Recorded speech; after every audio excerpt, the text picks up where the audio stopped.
దేవుని వాక్యం కొరకై మనల్ని మనం సిద్ధపరచుకుందాం. మన దేవుడు మాట్లాడే దేవుడు, జీవము కలిగిన మాటలు యేసయ్య మాటలు. కాబట్టి ఆయన మాటలు వినటానికి మనం వచ్చి ఉన్నాం. దేవా నాతో మాట్లాడయ్యా, నన్ను దర్శించయ్యా అని ప్రార్థన చేసుకుందాం. ప్రభు మాట్లాడితే ఆ మాటలు జీవము, ఆ మాటలు ఎంతో ఆశీర్వాదం. మహాపరిశుద్ధుడా, దయగల దేవా, ప్రేమ స్వరూపి, మీకు స్తోత్రాలయ్యా. సంఘముల మధ్య సంచరించు దేవుడు మీరు. సంఘముగా సమిష్టిగా ఈ ఉదయకాలం పరిశుద్ధమైన మీ సన్నిధికి మేము కూడి వచ్చున్నాం. మాతో మీరు మాట్లాడండి తండ్రి. మీరు మాట్లాడితే మేము బ్రతుకుతామయ్యా. మా ప్రాణాత్మ దేహాలు ఉజ్జీవపడతాయి. మేము ఎంతగానో సంతోషిస్తాం. మీ మాటలు మాకు వినిపించండి తండ్రి. మీరు మాతో మాట్లాడండి. ఈ ప్రాంగణాన్ని మీ స్వాధీనంలో ఉంచుకొని లైవ్లో చూస్తున్న బిడ్డలను కూడా దర్శించి దీవించి, ఈ వాక్య పరిచర్య ద్వారా మీ ప్రియకుమారుడు మా రక్షకుడునైనా యేసుక్రీస్తు ప్రభువారికి మాత్రమే సమస్త ఘనత మహిమ ప్రభావాలు ఆరోపిస్తూ తండ్రి, మీ మెల్లని స్వరముతో మా ప్రాణములను తెప్పరిల్ల చేయమని యేసు నామమున ప్రార్థిస్తున్నాము తండ్రి. ఆమేన్, ఆమేన్. తండ్రి పాత్ర చాలా గొప్పది. కొన్ని మాటలు చెప్తాను ప్రారంభంలో. తండ్రికే కాదు, తల్లికి, మనందరికీ సంబంధించిన వాక్యము. కాబట్టి ఫాదర్స్ డే కాబట్టి తండ్రులకే అనుకోబాకండి, ఇది మనందరికీ సంబంధించిన వాక్యం. ప్రారంభంలో 3 విషయాలు చెప్తాను, బాగా గంభీరంగా రాసుకుండే వాళ్ళు రాసుకోవాలి. మీరు చర్చికి వచ్చేటప్పుడు చక్కగా బైబిలు, ఒక నోట్బుక్, పెన్ను, ఈ 3టితో రావటం చాలా ఆశీర్వాదం కదండి. స్కూల్కి వెళ్ళే వాళ్ళంతా ఎలా వెళ్తారు? బుక్స్ తీసుకొని వెళ్తారు. రెండవది పెన్ను తీసుకొని పోతారు కదండి. చర్చిలో కూర్చున్నప్పుడు కూడా మీరు శ్రద్ధగా వాక్యం వినాలి. ఆ వాక్యం ప్రతి వారం పాస్టర్ గారు సిద్ధపడి మాకు అందిస్తున్న వాక్యం మా జీవితాలకు ఆశీర్వాదకరంగా ఉండాలంటే ఏమేమి తెచ్చుకోవాలి? Bible, notebook, pen. ఖచ్చితంగా వాటితో రావటం ఆశీర్వాదం. కొన్ని విషయాలు చెప్తా. తండ్రి పాత్ర గొప్పది. రెండవది, తండ్రి పరిచర్య ఘనమైనది.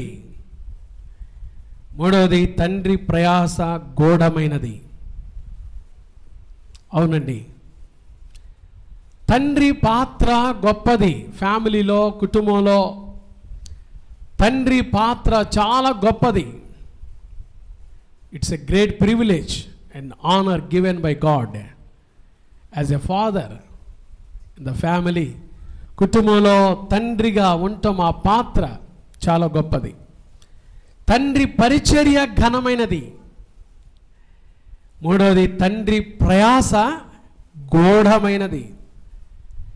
తల్లి కన్నీరు గారుస్తుంది, తండ్రి ఏం చేస్తాడో తెలుసా? ఆ కన్నీరు దిగమింకుంటాడు.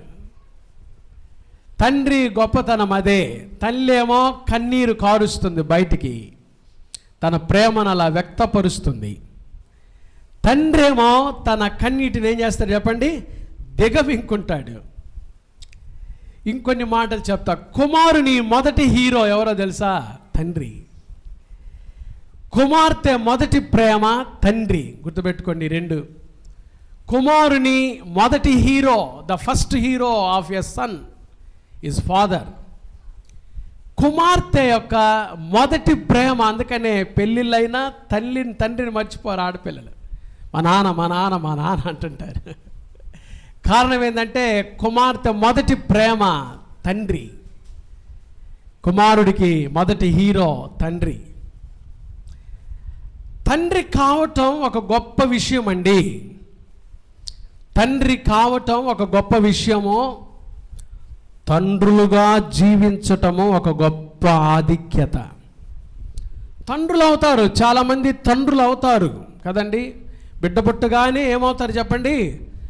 తండ్రులు అవుతారు. కానీ ఆ తండ్రులుగా జీవించటం, the responsibility of a father, తండ్రులుగా ఆ జీవించడం అనేది గొప్ప ఆధిక్యత. అది ఇట్స్ ఎ ప్రివిలేజ్. కాబట్టి తండ్రులు కావటం కన్నా తండ్రులుగా ఉంటున్నారా లేదా తండ్రులుగా నిజమైన తండ్రులుగా జీవిస్తున్నారా లేదా కుటుంబాలకు, అది మనల్ని మనం పరిశీలన చేసుకోవాలి. ఒక తండ్రి 1000 స్కూల్ మాస్టర్స్ కంటే గొప్ప అని ఒక దైవజనుడు అన్నాడు. వన్ గుడ్ ఫాదర్, ఒక మంచి తండ్రి 1000 మంది స్కూల్ మాస్టర్స్ కంటే చాలా గొప్పవాడు. తండ్రులుగా ఉండటం గొప్ప ఆధిక్యత. తండ్రి ఎవరో తెలుసా? తండ్రి ఏక వ్యక్తి సైన్యం, 1 మ్యాన్ ఆర్మీ. తండ్రి ఎవరో తెలుసా? ఏక వ్యక్తి సైన్యం. ఇంటిలో ఆ తండ్రి ఏక వ్యక్తి సైన్యం, 1 మ్యాన్ ఆర్మీ. తండ్రి ఒక్కడే. కీలకమైన బాధ్యత, కీలకమైన పాత్ర తండ్రిది. లోకంలో మీకు తండ్రులు లేకపోవచ్చు, కానీ యేసు ప్రభు వారు మనకెవరు చెప్పండి? ఆయన మనకు నిజమైన తండ్రి, ప్రెషస్ ఫాదర్, పరలోకపు తండ్రి, హెవెన్లీ ఫాదర్. ఆయన లోకంలో తండ్రులు లేకపోవచ్చు, లేకపోతే మీ తండ్రులు మంచి వాళ్ళు కాకపోవచ్చు, కానీ ఫాదర్స్ డే రోజు యేసయ్య మనకు మంచి తండ్రి అనే విషయాన్ని మీకు జ్ఞాపకం చేస్తూ ఉన్నాను. ప్రభు మనకి మంచి తండ్రి, పరలోకమందున్న మా తండ్రి అని యేసయ్య మనకు ప్రార్థన నేర్పించాడు. అవును, యేసయ్య మనకు తండ్రి, తల్లి. లోకంలో తల్లిదండ్రులు లేని వారికి ఆయనే తండ్రి, తల్లి. దావీదు అంటాడు, నా తల్లిదండ్రులు నన్ను విడిచినను యెహోవా నన్ను ఏం చేస్తాడు? చేరదీస్తాడు. కాబట్టి తండ్రులుగా ఉండటం గొప్ప విషయం. తండ్రులతో పిల్లలు కోపడకూడదు. బైబిల్లో కొన్ని విషయాలు నేను మీకు చూపిస్తాను. ఇదంతా ఉపోద్ఘాతమే. చూడండి, ద్వితీయోపదేశకాండం 5వ అధ్యాయం 16వ వచనం. ద్వితీయోపదేశకాండం 5వ అధ్యాయం 16వ వాక్యం చూడండి అమ్మా. బైబిల్ చూస్తున్న వాళ్ళు చక్కగా, నీ దేవుడైన యెహోవా నీకు అనుగ్రహించు దేశములో నీవు దీర్ఘాయుష్మంతుడివై నీకు క్షేమమగునట్లు నీ దేవుడైన యెహోవా నీకు ఆజ్ఞాపించిన లాగున నీ తండ్రిని నీ తల్లిని ఏముంది అక్కడ చెప్పండి? సన్మానించుము. తల్లిదండ్రులు ఏం చేయాలి చెప్పండి? సన్మానించటం అంటే దేవుని కంటే ఎక్కువగా కాదు. Respect them, honour them. అంతేగాని దేవుని కంటే ఎక్కువగా చూడకూడదు. అప్పుడు ఏమైందో తెలుసా? అది విగ్రహారాధన అయింది. దేవుని కంటే ఎక్కువగా ఎవరిని మనం ఏం చేయకూడదు? ప్రేమించకూడదు. నీవు భూమి మీద దీర్ఘాయుష్మంతుడు వగునట్లు నీ తండ్రిని నీ తల్లిని ఏం చేయమో? సన్మానించుము. Honour them. తర్వాత రెండవది, సామెతల గ్రంథం 17వ అధ్యాయము 6వ వచనం. సామెతల గ్రంథము 17వ అధ్యాయం 6వ వచనం చదువుకుందాం. కుమారులు వృద్ధులకు కిరీటం, తండ్రులే కుమారులకు. చాలామంది పిల్లలకు అలంకారం లేదు. అలంకారం లేకుండా వస్తుంటారు, అలంకారం లేకుండా తిరుగుతుంటారు. కారణం ఏంటంటే వాళ్ళకి ఏది అలంకారమో తెలియటల్లా. బైబిల్ చెప్తుంది, తండ్రులే కుమారులకు ఏమై ఉన్నారు? చెప్పండి, తండ్రులే కుమారులకు ఏమై ఉన్నారు? మంచి తండ్రి మీకు ఒక అలంకారం. కాబట్టి తండ్రులతో కోప్పడకూడదు. చాలామంది పిల్లలు ఏం చేస్తారు తెలుసా? మా నాన్న మంచోడు కాదు పాస్టర్ గారు, మా నాన్న ఇచ్చేస్తాడు అజ్జేస్తాడు, కాబట్టి మేము మా నాన్న కేర్ చేయం. బైబిల్ చెప్తుంది, ఎటువంటి తండ్రి అయినా నీ తండ్రిని నీ తల్లిని ఏం చేయమో? సన్మానించాలంతే. That is your duty. Honour your parents, respect your parents. మీ తల్లిదండ్రులను సన్మానించాలంతే. ఎందుకంటే తల్లిదండ్రులతో గొడవ పడితే జీవితంలో నువ్వు ఎదగలేవు. తల్లిదండ్రులను ఘనపరచకపోతే జీవితంలో నువ్వు వృద్ధి కాలేవు, వర్ధిల్లలేవు. తండ్రులే కుమారులకు ఏమై ఉన్నారు? అలంకారమై ఉన్నారు. సామెతలు 30వ అధ్యాయం మరొక వాక్యం చూద్దాం. సామెతల గ్రంథం 30వ అధ్యాయము 11వ వాక్యం చూడండి అమ్మా, ఏముందో? తమ తండ్రిని శపించుచు తల్లిని దీవించని ఒక తరం వచ్చిందంట. One generation is came. ఒక తరం వచ్చింది. ఏంటి ఆ తరం అంటే? తండ్రిని ఏం చేస్తారు? తండ్రిని శపించుచు తల్లిని ఏం చేయటం లేదు? తండ్రిని శపించే తరం. బిడ్డలారా, కుమారులారా, కుమార్తెలారా, మీ తండ్రులను శపిస్తున్నారేమో. ఎందుకు వచ్చాడు మాకు ఈ తండ్రి మాకు లేకపోతే బాగుండు, ఈ తండ్రి వల్ల మాకే ఉపయోగం లేదు. శపించకూడదు. ఎందుకో తెలుసా? అదే సామెతల గ్రంథం 30వ అధ్యాయము 17వ వాక్యం. సామెతలు 30వ అధ్యాయం 17వ వాక్యం.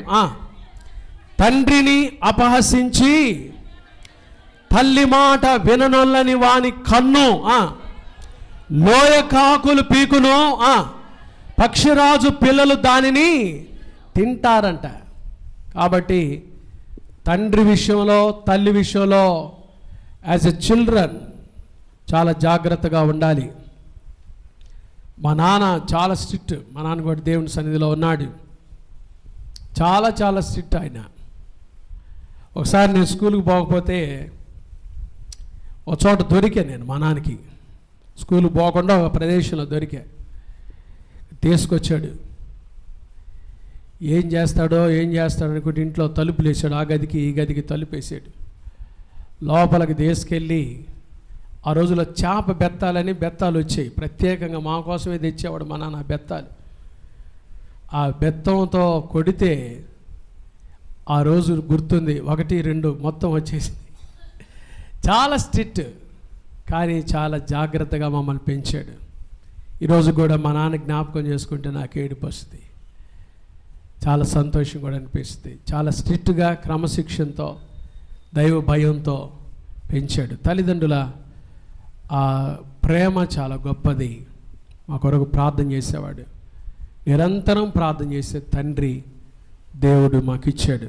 దాన్ని బట్టి దేవునికి స్తోత్రాలు. ఆయన ఇప్పుడు దేవుని సన్నిధిలో ఉన్నాడు. తండ్రిని గౌరవించాలి. మరొక మాట చూడండి, ఎఫెసీ పత్రిక 6వ అధ్యాయము. ఎఫెసీ పత్రిక 6వ అధ్యాయము 2వ వచనం 4వ వచనం కూడా చదువుకుందాం. ఎఫెసీ పత్రిక, పౌలు ఎఫెసీలకు రాసిన పత్రిక 6వ అధ్యాయము 2వ వచనం చదవండి. మేలు కలుగునట్లు నీ తండ్రిని నీ తల్లిని సన్మానించుము. తల్లిదండ్రులు ఏం చేయాలి చెప్పండి? సన్మానించాలి. 4వ వచనం తర్వాత, తండ్రులారా, చాలా చక్కటి ఇన్స్ట్రక్షన్స్ చూడండి తండ్రులకి. తండ్రులారా, మీ పిల్లలకు కోపము రేపక ప్రభువు యొక్క శిక్షలోను బోధలోను. పిల్లల్ని ఎలా పెంచాలి? ప్రభువు యొక్క శిక్షలోను బోధలోను పెంచాలి. కాబట్టి తండ్రులకి పిల్లలకు బైబిల్లో చాలా చక్కటి విషయాలు దేవుడు రాసిపెట్టాడు. ఫాదర్స్ డే సోనారా స్మార్ట్ డాడ్ అనే ఆమె అమెరికా దేశంలో ఈ చక్కటి సాంప్రదాయాన్ని తీసుకొచ్చింది. వాళ్ళ నాన్న, మరి వాళ్ళ అమ్మ చనిపోయినా 6 పిల్లల్ని జాగ్రత్తగా పెంచి పెద్ద చేసినందుకు ఆమె గౌరవార్థం సోనారా స్మార్ట్ డాడ్ అని ఆమె ఈ తండ్రుల దినోత్సవాన్ని తీసుకొచ్చింది. 100 సంవత్సరాల పైనే చరిత్ర కలిగిన ఈ చక్కటి సాంప్రదాయం మనం జ్ఞాపకం చేసుకోవటం, ఈరోజు ప్రపంచ దేశాలతో కలిసి ఈ ఆరాధనలో ఫాదర్స్ డే జరిగించుకోవడం చాలా భాగ్యం. ఈరోజు మన అంశము దేవుడు ఎన్నుకున్న తండ్రి. God chosen father. ఎవరో తెలుసా? దేవుడు ఎన్నుకున్న తండ్రి ఎవరో తెలుసా? బైబిల్లో యోసేపు. చెప్పండి గట్టిగా, ఎవరైనా? యోసేపు దేవుడు ఎన్నుకున్నాడండి. తన కుమారుడైన యేసుక్రీస్తు ప్రభువుని పెంచడానికి, పెద్ద చేయటానికి, లేఖనములు నెరవేర్చబడుట కొరకై దేవుడు ఒక తండ్రిని ఎన్నుకున్నాడు. ఆ తండ్రి పేరు ఏం పేరో తెలుసా? జోసెఫ్. చెప్పండి ఎవరు? యోసేపు బీదవాడు. చాలా విషయాలు రాసుకున్నాను నేను. బీదవాడు, నమ్మకస్తుడు, న్యాయవంతుడు, నీతిని అనుసరించిన వాడు. యోసేపు బైబిల్లో ఎక్కడ మాట్లాడలేదండి. యోసేపు మాట్లాడిన విషయాలు పరిశుద్ధ బైబిల్ గ్రంథంలో మనం ఎక్కడ చూడం. కానీ యోసేపు దేవుడు ఎన్నుకున్న తండ్రి. ప్రభువుని పెంచడానికి, సాక్షాత్తు దైవ కుమారుడైన యేసుక్రీస్తు ప్రభువుని పెంచడానికి దేవుడు ఎన్నుకున్నాడు ఒక తండ్రిని, ఆయన పేరే జోసెఫ్, యోసేపు. యోసేపు జీవితం చాలా గొప్ప పాఠాలు మనకు నేర్పిస్తుంది. ఎక్కడ మాట్లాడాల, నేను బైబిల్లో తరచి చూసా రాత్రి అంతా. ఎక్కడైనా మాట్లాడా యోసేపు ఎక్కడ మాట్లాడలా. కొన్నిసార్లు మన మాటల కంటే మన ప్రవర్తనే మన జీవితాన్ని ఎక్కువగా ప్రభావితం చేస్తుంది. మన మాటల కంటే మన సాక్ష్యమే మన జీవితాన్ని ఎక్కువగా ప్రభావితం చేస్తుంది. చాలాసార్లు మనం మాట్లాడాలని తొందరపడతాం, మాట్లాడాలని ఇష్టపడతాం. మన మాటల కంటే కూడా మన సాక్ష్యం, మన ప్రవర్తన ఎక్కువగా ప్రభావితం చేస్తుంది. యోసేపు ఎక్కడ మాట్లాడాల బైబిల్లో? యోసేపు మాట్లాడిన దాఖలాలు లేవు. కానీ గొప్ప తండ్రి, యేసు ప్రభువుని పెంచిన తండ్రి. ఈ యోసేపు జీవితంలో నుంచి మూడు విషయాలు ఈరోజు మీకు అందించాలని ఇష్టపడతా ఉన్నాను. మూడు విషయాలు చాలా క్లుప్తంగా మనం చూస్తాము. 3 విషయాలు, చాలా చక్కటి విషయాలు, గంభీరమైన 3 విషయాలు. యోసేపు దేవుడు ఎన్నుకున్న తండ్రి, ఒక మంచి తండ్రి, సాక్షాత్తు దైవ కుమారుడైన యేసుక్రీస్తు ప్రభువును పెంచిన తండ్రి, ప్రభువుకే తండ్రిగా పిలువబడిన తండ్రి యోసేపు. యోసేపు జీవితంలో నుంచి 3 విషయాలు, దేవుడు ఎన్నుకొనుటలో ఒక 3 విషయాలు మనం జ్ఞాపకం. మొదటిది, క్రీస్తును ఎరిగిన తండ్రి యోసేపు. యోసేపు ఎవరో తెలుసా? క్రీస్తును ఎరిగిన తండ్రి, యేసును ఎరిగిన తండ్రి. ఎలా పాస్టర్ గారు అంటే, యోసేపు గురించి రాయబడిన మాటలు ఏంటో తెలుసా? అతడు నీతిమంతుడు అనే మాట రాశారు. యోసేపు గురించి ఒక మాటలో సాక్ష్యం ఏంటంటే, ఏం రాశారు చెప్పండి? నీతిమంతుడు యోసేపు. Joseph was a righteous person. నీతిమంతుడు యోసేపు, నీతిమంతుడు. ఎలా వచ్చింది ఈ నీతి? యోసేపులో నీతి రావటానికి కారణం ఏంటి? ఎవరు నీతిమంతులుగా జీవిస్తారు? 5 స్టెప్పులు చెప్తా చూడండి. 1, విన్నాడు. 2వది నమ్మాడు. 3వది లోబడ్డాడు. 4వది చేర్చుకున్నాడు. 5వది విశ్వసించాడు. యోసేపు నీతిమంతుడు ఎలా అయ్యాడంటే, 1 దేవుని విషయాలు విన్నాడు కాబట్టి నమ్మాడు. 2వది లోబడ్డాడు. 4వది చేర్చుకున్నాడు. 5వది విశ్వసించాడు. ఈ 5 విషయాలు యోసేపులో ఉన్నాయి. 1 విన్నాడు, వాక్యం విన్నాడు. దేవుని స్వప్నమందు దేవుని విషయాలు విన్నాడు. స్వప్నమందు 5 సార్లు యోసేపు జీవితంలో స్వప్నమందు యోసేపుకు దేవుడు ప్రత్యక్షమై ఆ చెప్పిన విషయాలన్నీ విన్నాడు, బాగా విన్నాడు. 2వది ఏం చేశాడు? నమ్మాడు. 2వది ఏం చెప్పండి? విన్నాడు. 2వది ఏం చేశాడు? నమ్మాడు. 3వది ఏమయ్యాడు? లోబడ్డాడు. 4వది ఏం చేశాడు? చేర్చుకున్నాడు. 5వది ఏం చేశాడు? విశ్వసించాడు. కాబట్టి నీతిమంతుడయ్యాడు. దేవుని సన్నిధికి వచ్చిన నీవు నీతిమంతుడివేనా? నీతి కలిగిన జీవితాన్ని జీవిస్తున్నావా? ఎవరు నీతిమంతులు? 1 వింటారు, 2 నమ్ముతారు, 3వది లోబడతారు, 4వది చేర్చుకుంటారు, 5వది విశ్వసిస్తారు. యోసేపు క్రీస్తుని ఎరిగిన తండ్రి, యేసుని ఎరిగిన తండ్రి. తండ్రులారా మీరు యేసుని ఎరిగిన తండ్రులేనా? తల్లులారా మీరు యేసుని ఎరిగిన తల్లులేనా? క్రీస్తును ఎరిగిన తండ్రి యోసేపు. అందుకనే దేవుడు ఎన్నుకున్నాడు. దేవుడు ఎన్నుకోవాలంటే క్రీస్తుని ఎరగాలి. మీరు 1 వినాలి, నమ్మాలి, లోబడాలి, చేర్చుకోవాలి, విశ్వసించాలి. అప్పుడే దేవుని కొరకు మీరు నీతిమంతులుగా జీవిస్తారు. పాస్టర్ గారు, క్రీస్తుని ఎరిగిన తండ్రిగా యోసేపులో ఉన్న 3 విషయాలు చెప్తానండి. క్రీస్తుని ఎరిగిన తండ్రులు ఎలా ఉంటారో యోసేపు జీవితంలో ఈ మొదటి పాయింట్లో 3 విషయాలు చెప్తాను. క్రీస్తుని ఎరిగిన తండ్రులైన తల్లులైన ఎలా ఉంటారు చూపిస్తా చూడండి. మీకు మత్తయి సువార్త 1వ అధ్యాయం. క్రీస్తుని ఎరిగిన తండ్రిగా యోసేపు జీవితంలో ఒక 3 విషయాలు, 3 లక్షణాలు మీకు చూపిస్తా చూడండి.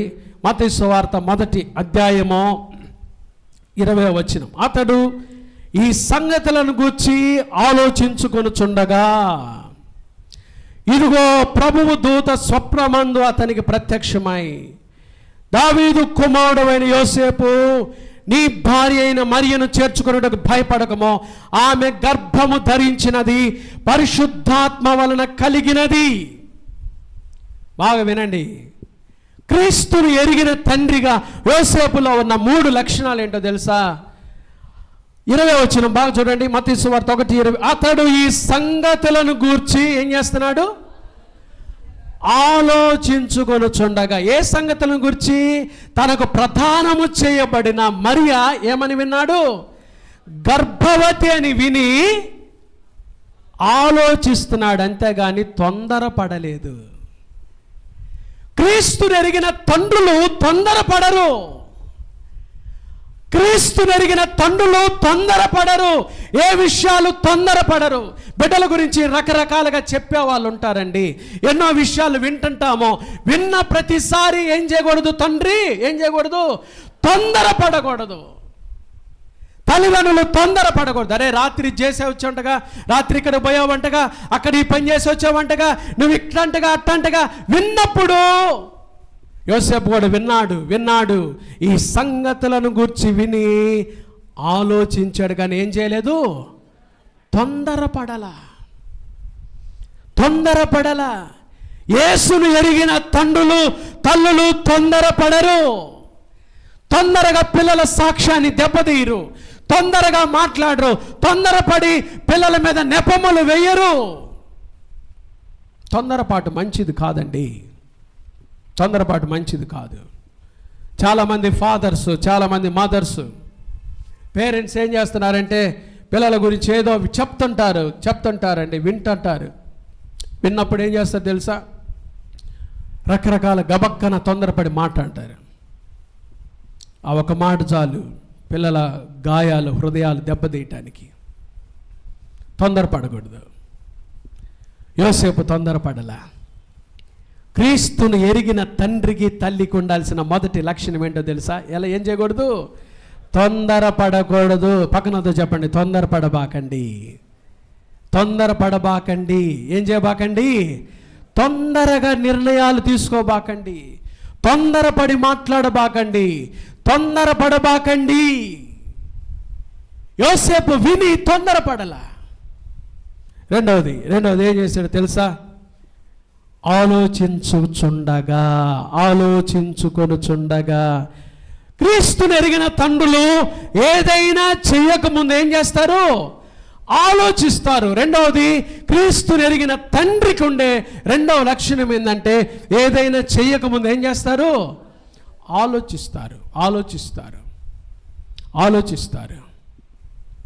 ఆలోచించాలి. నేను చేసేది లేకపోతే నేను తీసుకోబోయే స్టెప్ మంచిదా కాదా ఆలోచించాలి. 1కి 2 సార్లు ఆలోచన చేయాలి. నేను మాట్లాడబోయే మాట కొన్నిసార్లు తొందరపడి మాట్లాడేస్తాం. మాట మాట్లాడి బయటకు వచ్చిన తర్వాత మరలా నువ్వు తీసుకోవాలన్నా వస్తుందా రాదు. ఏదైనా చేయకముందు ఆలోచించండి. ఎక్కడైనా చేర్చే ముందు ఒక మెట్టు ఆలోచన చేయండి. ఏదైనా ఒక నిర్ణయం తీసుకునే ముందు ఒక మెట్టు ఆలోచన చేయండి. క్రీస్తుని ఎరిగిన తండ్రులైతే తొందరపడరు. రెండవది, ఏదైనా చేయకముందు ఏం చేస్తారో తెలుసా? బాగా ఆలోచిస్తారు. నేను మాట్లాడే మాట, నేను చేయబోయే విషయం మంచిదా కాదా అని ఆలోచిస్తారు. 3వ లక్షణం, క్రీస్తుని ఎరిగిన తండ్రులు చేసిన తరువాత ఆగ్రహపడరు. చేసిన తర్వాత ఏం చేయబడరు? ఆగ్రహపడరు. కొంతమందికి ఎంత ఆగ్రహమో తండ్రులకి, ఎంత కోపమో.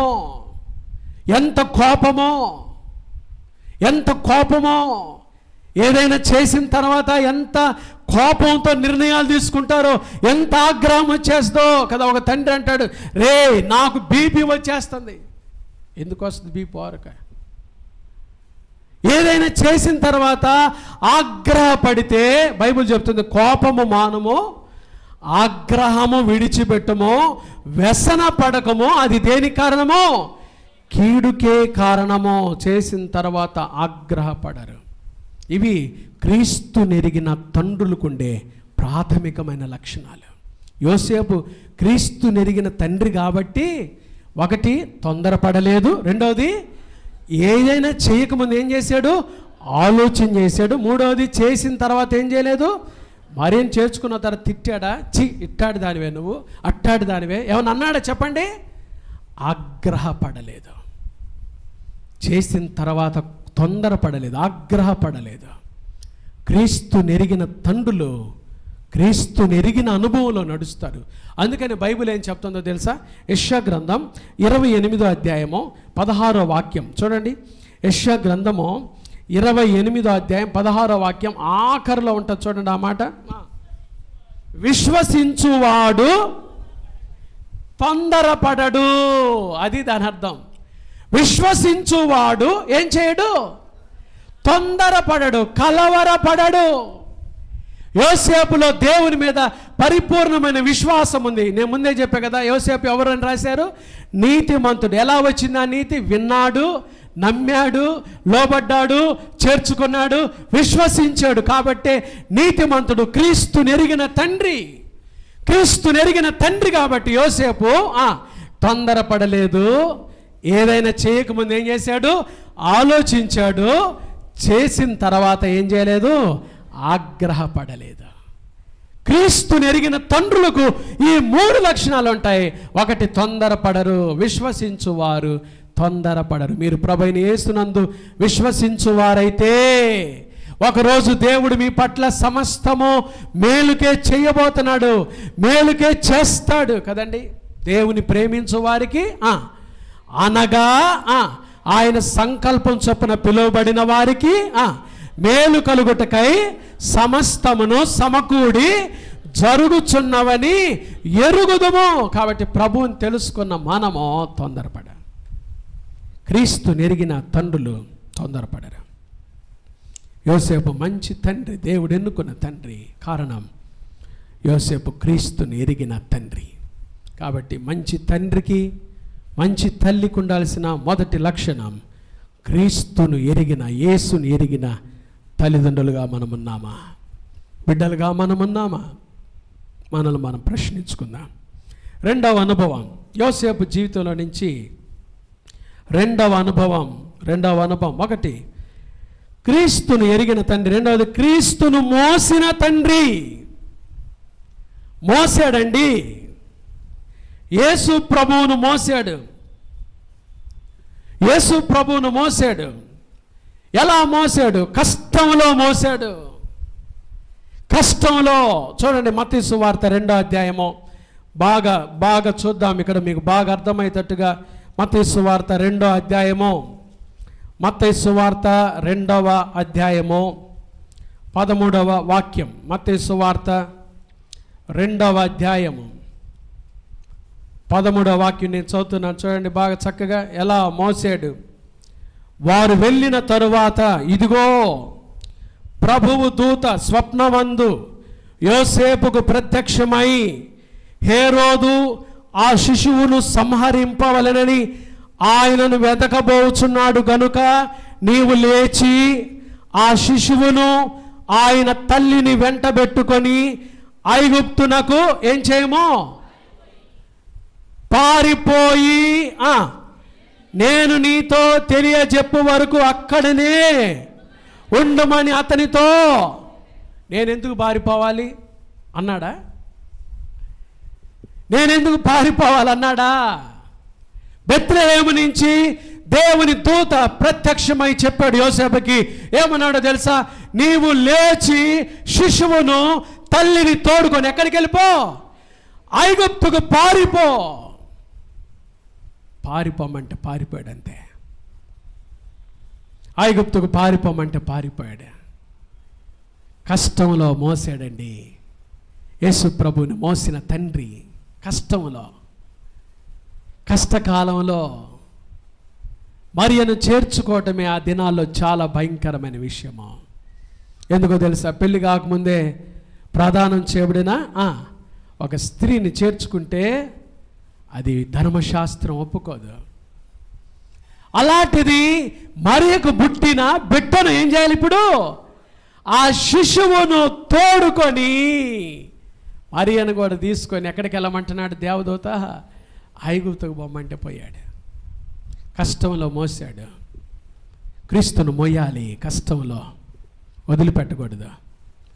కష్టం వచ్చిందని, బాధ వచ్చిందని ఐగుప్తుకు పారిపోమంటున్నాడే, పరిస్థితులు ఎలా ఉన్నాయే అని యోసేపు వదిలిపెట్టలేదు. చాలాసార్లు కష్టాలు వస్తే దేవుని బిడ్డలు ఏం చేస్తారు తెలుసా?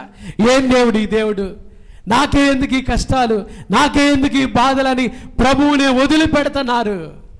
కష్టంలో మోసాడు, క్రీస్తును మోసాడు. ఒకటి కష్టంలో, రెండవది క్లిష్ట పరిస్థితుల్లో మోసాడు. ఏ పరిస్థితుల్లో చెప్పండి? ఏ పరిస్థితుల్లో? ఒకటి, బెత్లెహేము నుంచి ఐగుప్తుకి వెళ్ళమన్నాడు దేవదూత. 19వ వచనం చూడండి, మత్తయి సువార్త 2వ అధ్యాయం 19వ వచనం. హేరోదు చనిపోయిన తర్వాత ఇదిగో ప్రభువు దూత ఐగుప్తులో యోసేపుకు స్వప్నమందు ప్రత్యక్షమై, నీవు లేచి శిశువును తల్లిని తోడుకొని ఏడకెళ్ళమంటున్నాడు? ఇశ్రాయేలు దేశమునకు వెళ్ళుము, ఇశ్రాయేలు దేశానికి వెళ్ళుము. మొదట ఎక్కడికి నుంచి ఎక్కడికి? బెత్లెహేము నుంచి ఐగుప్తుకు వెళ్ళమన్నాడు. ఇప్పుడు ఐగుప్తు నుంచి ఇశ్రాయేల్ దేశానికి. క్లిష్ట పరిస్థితుల్లో. ఎందుకో తెలుసా? క్లిష్ట పరిస్థితులు. హేరోదు చనిపోయిన తర్వాత అక్కడ చూడండి 22వ వచనం, 22, 23 కూడా చదువుకుందాం. శిశువు 21 కూడా చదువుతాను. శిశువు ప్రాణము తీర్చుచుండిన వారు చనిపోయారని చెప్పాను. అప్పుడు అతను లేచి శిశువును తల్లిని తోడుకొని ఇశ్రాయేల్ దేశమునకు వచ్చాను. అయితే అర్కెలాయు తన తండ్రి అయిన హేరోదునకు ప్రతిగా యోదయ దేశం ఏలుచున్నాడని విని అక్కడికి వెళ్ళవరచి స్వప్నమందు దేవుని చేత బోధింపబడిన వాడై గలిలయ ప్రాంతములకు వెళ్ళి నజరేతను ఊరికి వచ్చి మరలా ఇశ్రాయేల్ దేశం నుంచి మరలా ఎక్కడికి వచ్చాడు? మరలా నజరేతు. ఎక్కడెక్కడి నుంచి చూడండి. బెత్లెహేము నుంచి ఐగుప్తు, ఐగుప్తు నుంచి ఇశ్రాయేల్, ఇశ్రాయేల్ నుంచి మరలా ఎక్కడికి? క్రయము చెల్లిస్తూ మోసాడు. ఒట్టిగా మొయ్యల, క్రయము చెల్లిస్తూ. ఒకటి కష్టంలో మోసాడు యేసయ్యను, రెండవది క్లిష్ట పరిస్థితుల్లో మోసాడు యేసయ్యను, మూడవది క్రయము చెల్లిస్తూ. ఇల్లు మారాలంటే మామూలుగా అయిద్దండి? ఏమండి చెప్పండి? ఇల్లు అద్దెకున్న వాళ్ళు చెప్పండి, ఒక ఇల్లు మారాలంటే సామాన్యమైన డబ్బులు అవుతాయా? అది ఇప్పుడు ఎక్కడి నుంచి ఎక్కడికి వెళ్ళాడు? బెత్లెహేము నుంచి ఐగుప్తుకి ఎంత డబ్బులు అయి ఉంటాయో, ఐగుప్తు నుండి ఇజ్రాయెల్ దేశానికి ఎంత డబ్బులు అయి ఉంటాయో, ఇజ్రాయెల్ దేశం నుంచి మరలా ఇప్పుడు ఎక్కడికి? నజరేతు. క్రయము చెల్లిస్తూ మోసాడు. ఒట్టిగా మహిళ. ప్రభువుని మోయటంలో క్రయము చెల్లించాలి, ఖర్చులు చెల్లించాలి. అది రాత్రి వేళ. ఇల్లు మారేవాళ్ళు బాగా వినండి, ఇల్లు మారేవాళ్ళు రాత్రులే ఇల్లు మారుతున్నారు అనుకోండి, పక్కన వాళ్ళకి ఏమొచ్చింది చెప్పండి? గట్టిగా చెప్పండి, ఏమొచ్చింది? వింటుంటే చెప్పండి. రాత్రులే ఇల్లు మారుతున్నారు అనుకోండి మారేవాళ్ళు, పక్కన వాళ్ళకి, పక్కింటి వాళ్ళకి ఏమొచ్చింది చెప్పండి? వీళ్ళు ఏదో ఇంట్లో దాచి పెడుతున్నారు. ఈ ఇంట్లో ఏమని చెప్పండి? ఏదో ఉంది, మొత్తానికి ఏదో రహస్యాలు ఉన్నాయి, ఏదో నిగూఢమైన విషయాలు ఉన్నాయి. అనుమానాలు, ఆటంకాల మధ్యలో కూడా ప్రభువును మోసాడండి. ప్రభువును మోసాడు యోసేపు. కష్టంలో మొయ్యలేకపోతున్నావు కదా? ప్రభు కొరకు ఏదైనా క్రయము చెల్లించాలంటే, ప్రభు పరిచయకు ఏదైనా ఇవ్వాలంటే కదండి ఎంత బాధో. పాస్టర్ గారు యూట్యూబ్ పరిచయకు డబ్బులు అడుగుతాడు, ఎంత బాధో కదండి. దేవుని పరిచర్యకు దేవుని బిడ్డ లేకపోతే ఎలా జరిగిద్ది పరిచర్య? దేవుని సేవ ఎలా జరిగిద్ది? దేవుని పరిచర్య ఎలా జరిగిద్ది? ఎంత బాధో.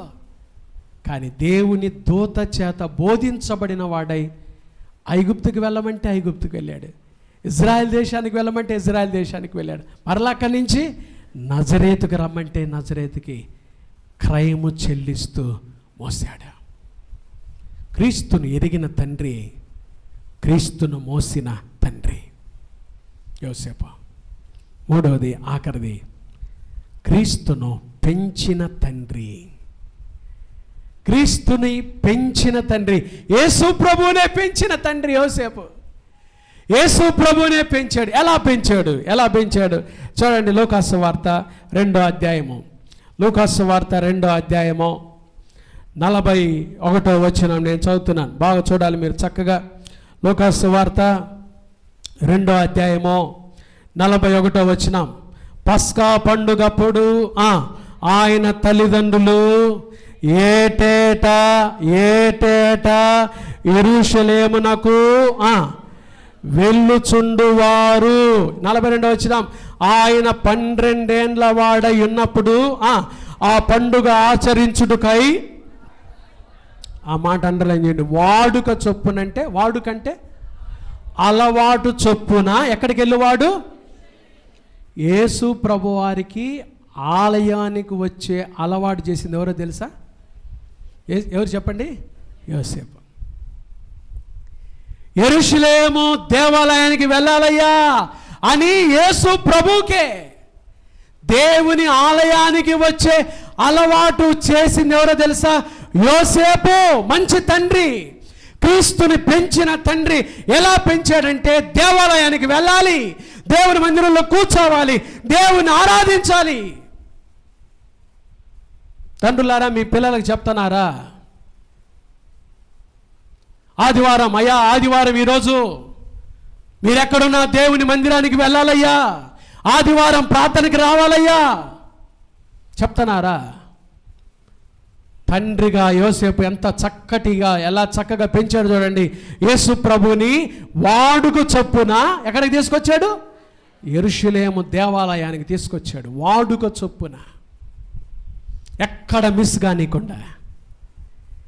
మిస్ కానీకుండా ఎలా పెంచాడో చూడండి. తండ్రులారా, మీ పిల్లలకు ఆదివారం ప్రార్థనకి రావాలని చెప్తున్నారా? దాదాపు ఈ చర్చిలో ఒక 500 మంది కూర్చున్నారని నేను అనుకుంటున్నాను. యూత్ మీటింగ్కి ఎంతమంది వస్తారో తెలుసా? యూత్ మీటింగ్ 15 మంది పిల్లలు వస్తారు. యూత్ మీటింగ్కి 15 మంది పిల్లలే. చాలామంది చర్చికి బాగొచ్చే తల్లులు కూడా మీ యూత్ మీటింగ్ పిల్లలు పంపించరు. ఎందుకంటే వాళ్ళు చెప్పే సాకు ఏంటంటే, పాస్టర్ గారు మా పిల్లల్ని యూత్ మీటింగ్ పంపిస్తే వాళ్ళు ప్రేమలో పడతారండి అని చెప్తారు వాళ్ళు. కానీ వాళ్ళు ఎప్పుడో లేచిపోయి ఎవరినో చేసుకుంటారు. అప్పుడు అర్థమైద్ది, పిల్లల్ని సండే స్కూల్కి యూత్ మీటింగ్ పంపించినా బాగుండేది కదరా. అదే కదా పెద్దలు అంటారు, చేతులు గాలిన తర్వాత అప్పుడు వస్తాయి మీకు ఆలోచనలు.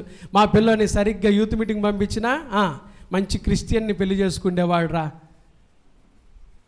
తల్లులు ఒక సవాలుగా చెప్తున్నా మీతో, మీ పిల్లల్ని సండే స్కూల్ పంపిస్తున్నారా? మీ పిల్లల్ని యూత్ మీటింగ్ పంపిస్తున్నారా?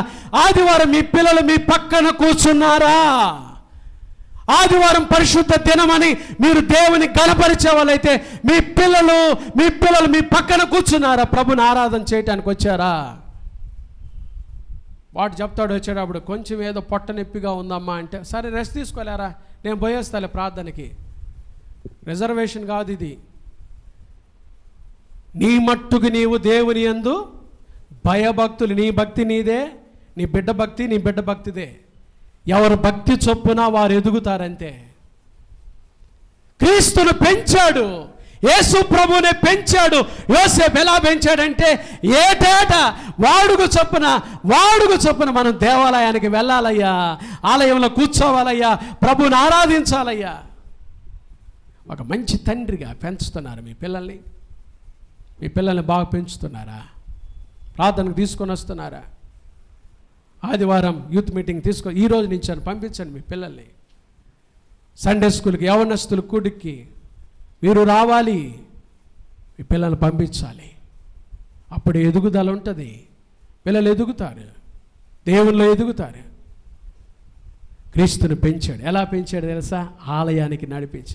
ఆలయానికి ఎవరైతే వస్తారో 92వ కీర్తనలో చూడండి, 92వ కీర్తనలో కీర్తనాకారుడు ఎంత చక్కటి మాట రాశాడో. కీర్తన గ్రంథం 92వ సంకీర్తన ఒక చక్కటి వచనం చూడండి. 12వ వచనంలో ఏముంది? నీతిమంతులు ఖర్జూర వృక్షం వలె ఏం చేస్తారు? మొవ వేస్తారు. తర్వాత లెబానోను మీది దేవదారు వృక్షం వలె ఏం చేస్తారు?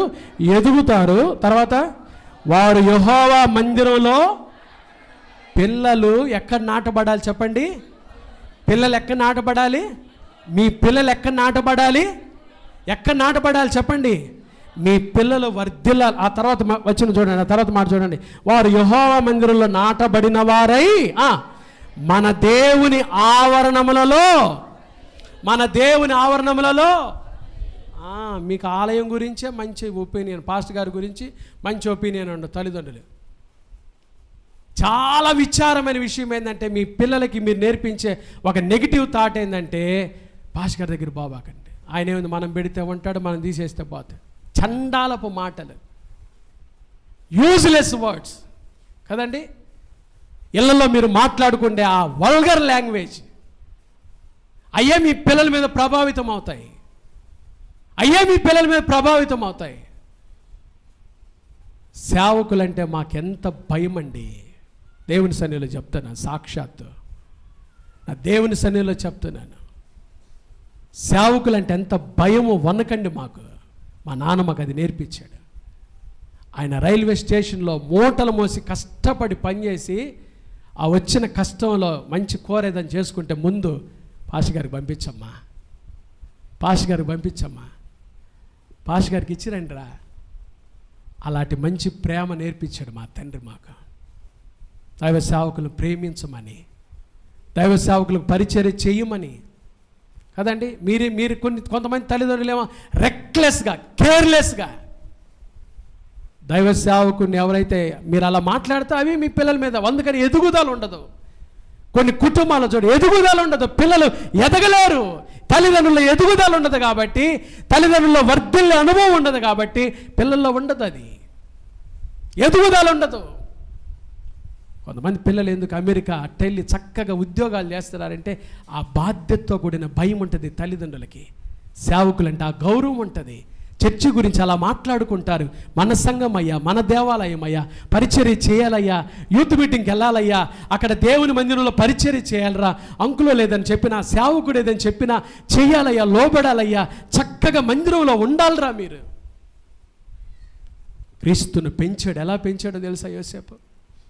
ఏటేటా దేవుని మందిరానికి తీసుకొచ్చి, ఆలయానికి తీసుకొచ్చి పెంచాడు. రెండవది ఎలా పెంచాడో చూడండి. యోసేపు ఎలా పెంచాడో చూడండి.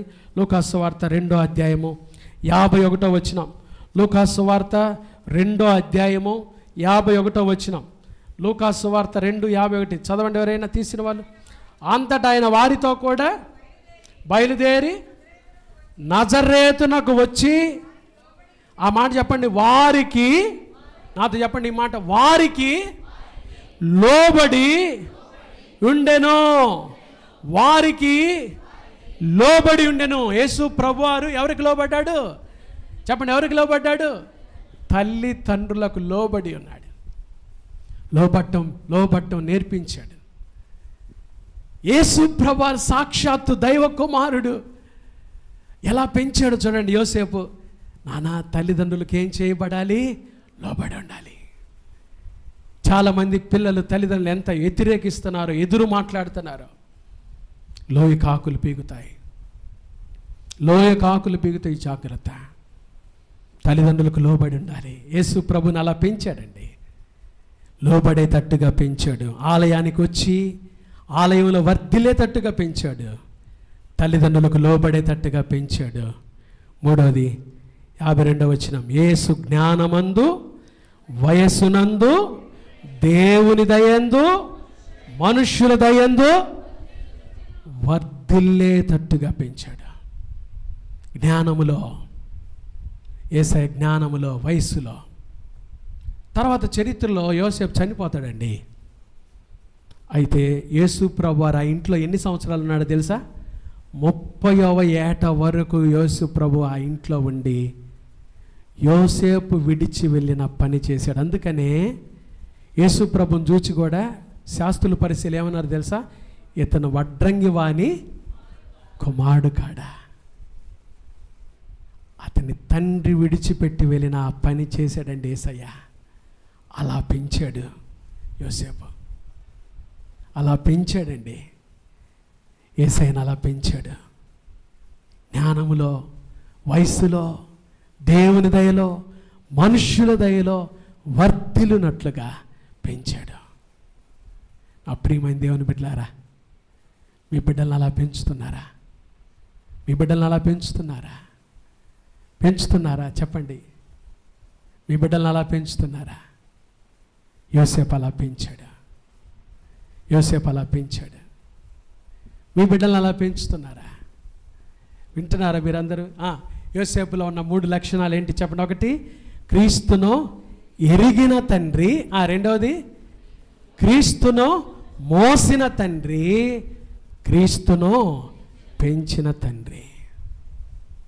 అన్నిటికంటే ఇంకా ప్రాముఖ్యమైంది, 5 సార్లు యోసేపుకి దూత స్వప్నమందు ప్రత్యక్షమయ్య అనే మాట చూస్తాం. 5 సార్లు దూత స్వప్నమందు ఏమైంది?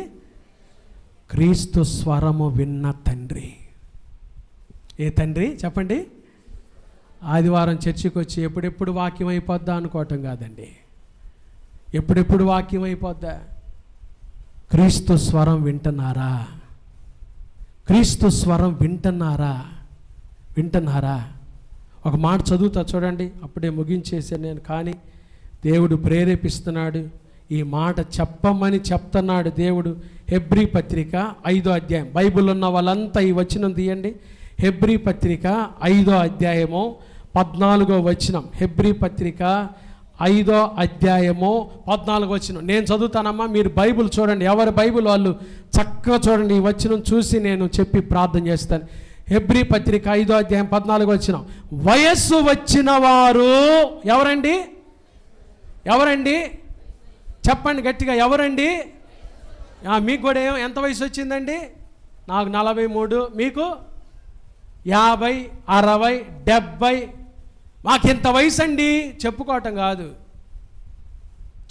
కాదు. చూడండి బైబిల్ ఏం చెప్తుందో. వయస్సు వచ్చిన వారు అభ్యాసము చేత మేలు కీడులను వివేచించుటకు సాధకము చేయబడిన జ్ఞానేంద్రియములు. ఏ జ్ఞానేంద్రియాలు? జ్ఞానేంద్రియాలు ఎన్ని చెప్పండి? సైన్స్ క్లాసు చెప్పండి. జ్ఞానేంద్రియాలు ఎన్ని చెప్పండి? ఎన్ని చెప్పండి? అయ్యే, ఇంక నేనేం కొత్తగా ఇంకోటి పెట్టను. 5. ఏమేంటి అయ్యి? కన్ను, చెవి, ముక్కు, నాలుక, చర్మము, స్కిన్. ఈ 5 ఏమంటారు చెప్పండి? సెన్స్ ఆర్గన్స్ అంటారు. మా వాడు డానీ గాడు వింటున్నాడో లేదో. సెన్స్ ఆర్గన్స్ ఇవి జ్ఞానేంద్రియాలు. అయితే వయస్సు వచ్చిన వారికంటే దేవుళ్ళో ఎదిగే వారికి వయసు పైబడే కొద్దీ మనకేముండాలంట? ఏ జ్ఞానేంద్రియాలు ఉండాలంట? అమ్మా మీకు అసలు అబ్బా, సాధకము చేయబడిన అనండి. అది సాధకము చేయబడిన ఏ జ్ఞానేంద్రియాలు? ఏ జ్ఞానేంద్రియాలు? స్పిరిచువల్ ఎక్సైజ్ సెన్స్ ఆర్గన్స్ ఉండాలంట మనకి. దేవుని స్వరాన్ని వినటానికి ఏ ఆర్గన్స్ ఉండాలి? సాధకము చేయబడిన జ్ఞానేంద్రియాలు ఉన్నాయా? అవి ఎట్టుంటాయి పాస్టర్ గారు అని మీరు అడగండి. నన్ను అవి ఎట్టుంటాయి అని అడగండి. కాస్త ప్రత్యుత్తరం ఇవ్వండి. అవి ఎట్టుంటాయి పాస్టర్ గారు? అవి ఎట్టుంటాయి అంటే చెప్తా వినండి అమ్మా. ఆఖరిలో తల్లి అమ్మ ఇప్పుడు వచ్చి ఉంటారు కొంతమంది, వాళ్ళు ఈ మాట నేనండి తల్లి. అవి ఎట్టుంటాయి అంటే ప్రకటన గ్రంథంలో మీరు చూడొద్దులేండి. ఇంకా ఆత్మ సంఘములతో చెప్పుచున్న మాట ఇదేంటి? అందరికి ఉంటాయిగా చెవులు. ఈ చెవి ఏంటి? అదే సాధకము చేయబడిన జ్ఞానేంద్రియం అంటే అదే. ఉదాహరణకి అమ్మ కాస్త పొడిగించా, ఏమనుకోబాకండి, వినండి బాగా, అజీతు చేసుకోబాకండి, వినండి. మత్తయి వార్త, లూకాసు వార్త 16వ అధ్యాయంలో యేసు ప్రభువారు ధనవంతుడు లాజరు గురించి చెప్పాడు. ఆ దరిద్రుడు చనిపోయి ఎక్కడికి వెళ్ళాడు? అబ్రహాము రొమ్మును ఆనుకొనుటకు వెళ్ళాడు. అబ్రహాము రొమ్మును అన్నాడు. ధనవంతుడు కూడా చనిపోయి వాడు ఎక్కడికి వెళ్ళాడు? పాతాళంలో ఏం చేస్తున్నాడు? యాతన పడుతూ ఏమన్నాడు చెప్పండి? తండ్రివైన అబ్రహామా, కొంచెం వేలుతో నీటి చుక్కను ముంచి నా నాలికను, అంటే వాడు అక్కడ పాతాళంలో యాతన పడితేనే ఏముంది వాడికి? చెప్పండి గట్టిగా, ఏముంది? చెప్పరే గట్టిగా, మంద చెప్పండి. ఏముంది అంటే అక్కడ ఏముంది చెప్పండి? నాలుగుంది. చూసాడంటే అబ్రహాం చూసాడంటే ఏముంది? కన్నుంది. మాట్లాడాడంటే ఏముంది? అంటే పరలోకానికి వెళ్ళినా పాతాళానికి వెళ్ళినా ఏముంటుంది చెప్పండి? సెన్స్ ఆర్గన్స్ ఉంటాయి. అంటే పైకి కనబడే ఫిలిప్పు ఈ బాహ్య ఫిలిప్పే కానీ లోపల ఇంకొక ఫిలిప్ ఉన్నాడు, వాడే జ్ఞానేంద్రియం. సాధకం చేయబడాలి లోపల వ్యక్తి. దేవుని బిడ్డలు వాక్యం వినే కొద్దీ దేవుని స్వరాన్ని వినే కొద్దీ ఏం చేయబడాలి? మన జ్ఞానేంద్రియాలు మేలు కీడులను వివేచించుటకు, ఏది మంచో ఏది చెడో, ఏది మాట్లాడాలో ఏది మాట్లాడకూడదో దేవుని స్వరాన్ని వినాలి. అలాంటి సాధకము చేయబడిన జ్ఞానేంద్రియాలు చెప్తా.